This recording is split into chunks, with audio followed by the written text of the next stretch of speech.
ഒരു ദിവസല്ലേ new year ആഘോഷിച്ചോട്ടെ എന്ന് പറഞ്ഞിട്ട് കടയൊക്കെ കഴിഞ്ഞ് കൂട്ടുകാരെ കൂടെ കൊട്ടാക്കിയതാണ്. 4 ദിവസം ഡിം. എന്റെ പൊന്നേ, പുരുഷന്മാർക്ക് ഒരു ദിവസം വേണമെന്ന് പറഞ്ഞ് ബാധിച്ച ആളാണ്ട് ഇപ്പൊ ഈ കിടക്കണത്. ഫ്രണ്ട്സൊക്കെ അവരവരെ കാര്യം നോക്കിട്ട് പോയി. നമ്മുടെ കാര്യം നോക്കാൻ ഇപ്പൊ ആരാള് കിടക്കണം? വയ്യ, ഒന്നിനും വയ്യ. ചോറിനാ വയ്യ, ചാച്ചു കുളിക്കാൻ വയ്യ, മൂത്രം ഒഴിക്കാൻ വരെ. ഇതുവരെ കഴിക്കാത്ത ആൾക്കാർ കഴിച്ച ഇങ്ങനെ ഒരു അവസ്ഥ ഉണ്ടാവുന്ന എനിക്ക് അറിയില്ല. എന്താ സംഭവം എന്ന് എനിക്കറിയില്ല. അറിയുന്നവര് കമന്റ് ചെയ്യണം കേട്ടോ. ഞാനാണ് ഇപ്പൊ പെട്ടത്. 2 കുട്ടികളല്ല ഇപ്പൊ എനിക്ക് 3 കുട്ടികളായി. എങ്ങനെ ഇത് കണ്ടില്ലേ? ആ കുട്ടീനെക്കാട്ടിലും വാശി പിടിച്ച് കറിയുണ്ട് ഇപ്പൊ ഈ കുട്ടി.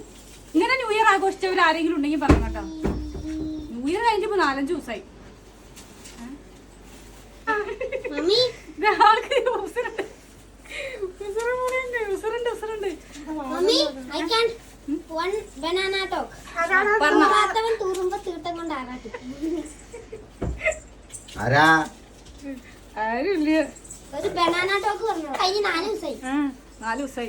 ഞാനാണ് ഇപ്പൊ പെട്ടത്. സത്യം പറയാലോ, ഈ കുടുംബത്തിലെ ഏറ്റവും പാവം ഞാനാണ്. പക്ഷെ അത് ആർക്കും അറിയില്ല എന്ന് മാത്രം. ഇങ്ങനൊക്കെ സഹിക്കണില്ലേ? എന്നിട്ട് പോ മനുഷ്യനൊരു ചോറിനാ കൂടി സമ്മതിക്കാണ്ടാണ് അടിയിൽ കയറി കിടക്കുന്നത്.